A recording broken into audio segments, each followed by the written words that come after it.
Welcome to the showcase of Team 4's Rado-launched aerial target drone. Today, we will walk through the key elements essential to creating this novel piece of technology. As students in Propulsion and Power, we have foundational knowledge from previous aerospace engineering classes that allowed us the opportunity to complete this project. As a team, we were able to work together to produce this innovative aerial target drone. First, we begin with the aircraft specs and mission requirements. By outlining the mission profile and showcasing the aircraft image, we lay the foundation for efficient design. Our design focus was primarily on dash and cruise Mach requirements, as well as the cruise TSFC. The initial step of our mission is to launch, climb, and accelerate through a high-powered rocket-assisted takeoff system. This allows our takeoff to be quick and accessible, requiring no runway to launch. This makes it perfect to use in any environment. The next step is cruise. The aircraft will fly approximately 250 nautical miles at an altitude of approximately 30,000 feet while flying at a Mach number of 0.65. The next phase is the loiter phase. For this phase, aircraft speed is reduced to Mach 0.5 to allow a loiter of 10 minutes. The aircraft will then enter a supersonic dash phase. Here, the aircraft accelerates to a Mach number of 1.2 for 2 minutes. The aircraft then returns to another loiter, this time with decreased weight due to the fuel burned, and they will then enter another dash. The return cruise will be at the same flight conditions as before, but will lead into a few high G turns. Finally, the aircraft will descend, decelerate, and land with an empty weight of approximately 1,224 pounds. Now, we will dive into the design process, where mission analysis and inputs like weight and drag polar are evaluated.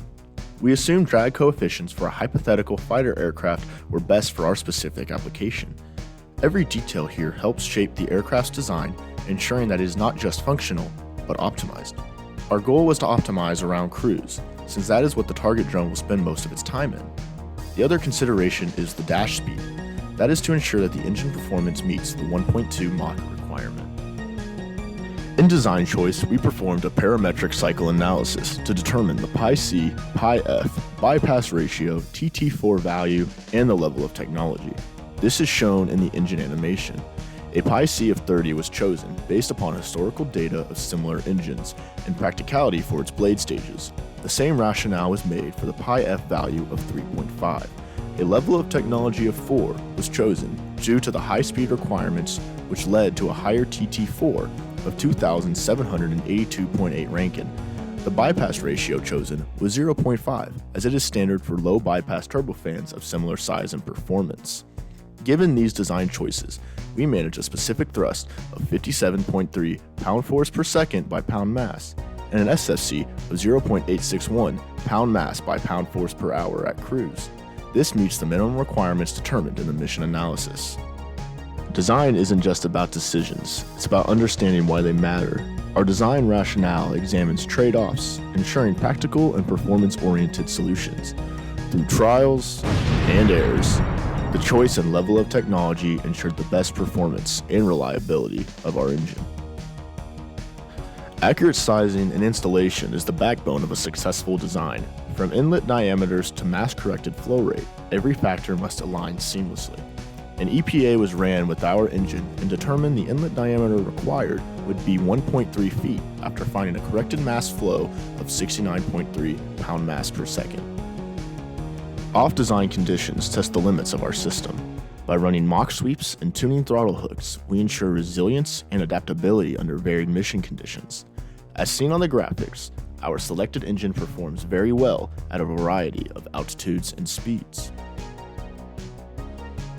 At the heart of every rocket is its solid rocket design. From grain geometry to core mass, this step fine-tunes performance for maximum reliability and efficiency. Our Rado system consists of 2 rockets, having a total burn time of 6 seconds, a diameter of 3.875 inches, and a total impulse of 9,318.4 pound-force per second from both rockets. The grain geometry chosen is 1.33 and a key aspect of what gives the thrust and impulse required for our launch. In addition to our rocket design, the radome brackets were updated to be easier to manufacture as well as simplify the mounting and dismounting procedure. This features a front bracket that sits beneath the nose and falls upon takeoff, as well as a rear bracket that hooks into the fuselage and will utilize drag to release it from the aircraft. Each was made using machined parts that assemble with parts readily available from places such as McMaster Carr. Design doesn't just stop with specifications. Integration is where the ideas truly meet reality. Addressing integration issues like structural stability and aerodynamics ensures every component works in harmony.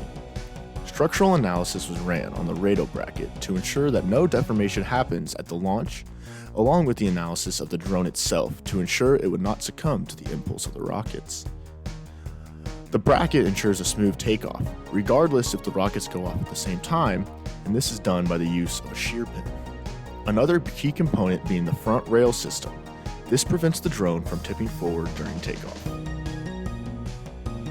From specifications to delivery, this framework ensures that every aspect of the engine, rocket, and radome bracket is accounted for. Let's launch the future of aerospace innovation together.